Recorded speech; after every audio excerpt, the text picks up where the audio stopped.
we're talking about the TS of needle. The TS of needle of pine is either semicircular or circular. The shape varies with the species. When we look at it, these are the different parts of when you cut transfer section of a needle. The single layered outermost which comprises of epidermis, single layered epidermis. This epidermis is interpreted by presence of stomata. These stomata are sunken. Inner to the epidermis, we see 2 to 3 layers of sclerenchymatous tissues, which forms the hypodermis. And these hypodermal cells are more towards the two side as compared to the other parts, the pointed parts. Then inner to the hypodermis lies the mesophyll tissues. These mesophyll tissues are slightly unique because in this case the mesophyll tissues show peg-like structures which increases the surface area and for photosynthesis. And these mesophyll tissues are also interrupted by the stomatal cavity. Inner to the mesophyll tissues lies a single layered endodermis, which has barrel-shaped cells. The radial walls of these barrel-shaped cells have Casparian strips. Inner to the endodermis lie 2 to 3 layered sclerenchymatous tissues, which forms a pericycle. And inner to the pericycle lies a vascular bundles. These vascular bundles are conjoined and collateral. What is unique over here is that the phloem usually lies on the abaxial surface, xylem lies on the adaxial surface. In between the vascular tissues, we find again the sclerenchymatous tissues, which also covers up the forming a T-shaped structure. This T-shaped structure, this is known as the transmission tissues. The TS of needle also shows the xerophytic characters such as presence of thick cuticle covering the epidermis. Then the second one is presence of resin canals. You can see these are the resin canals. Number 2, we have mesophyll tissues with peg-like structures. We have sunken stomata. We have transmission tissues. So these are all the characteristics of a xerophyte. The second part is the reproduction. Now we talk about the reproduction, which still comes under sporophyte. The pine tree is monoecious. That means both the male and the female reproductive organs are born on the same plant, but on different branches. This is the one.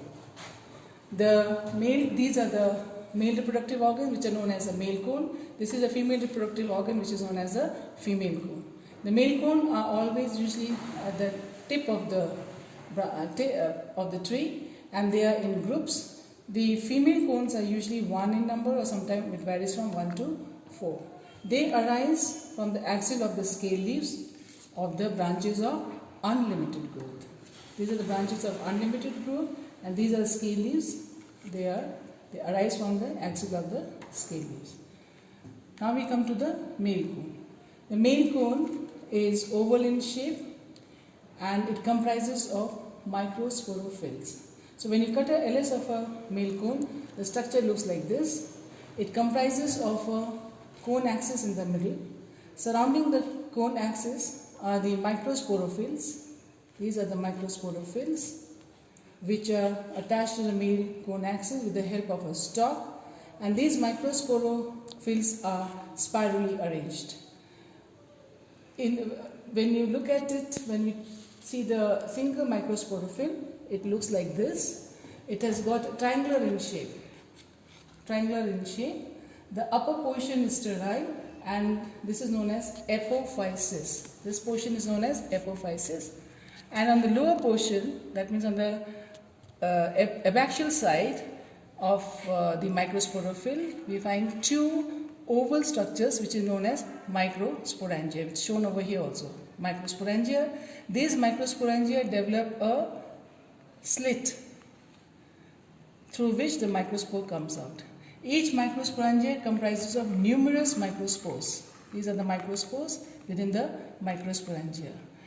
And all these microsporangia come out when the cone is mature, the slit opens and the microspores are released out.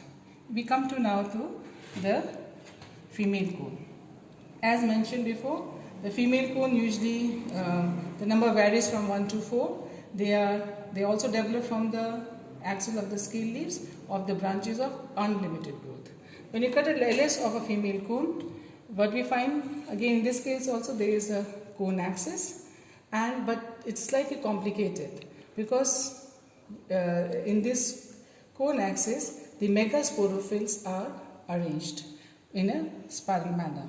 These megasporophyll comprises of a bract, as you can see it over here, bract with the help of which it remains attached to the main axis, and it has got another scale which is slightly broad. This is known as ovuliferous scale. You can see it over here. This is the ovuliferous scale, and at the lower part you can see 2 ovules are attached. These ovules are orthotropous in nature. When we look at the ovule, the LS of an ovule, which is orthotropous, it comprises of integuments, it comprises of nucellus, and when you look at this integument, the integument is divided into 3 parts. Those 3 parts are outer integument, you have middle integument and inner integument. The outer and the inner integument are soft, whereas the middle integument is stony or hard. Inner to the integument, if you cut it LS, you will find that the structure looks somewhat like this, orthotropous.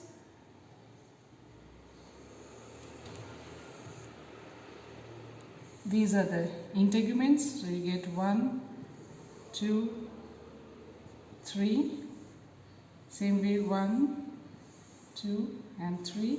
This is the nucellus, which is massive,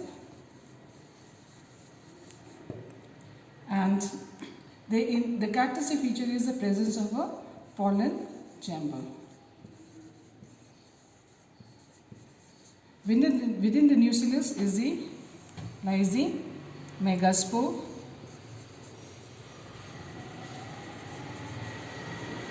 Out of the 4 megaspore, 3 megaspores towards the micropylar end they degenerate.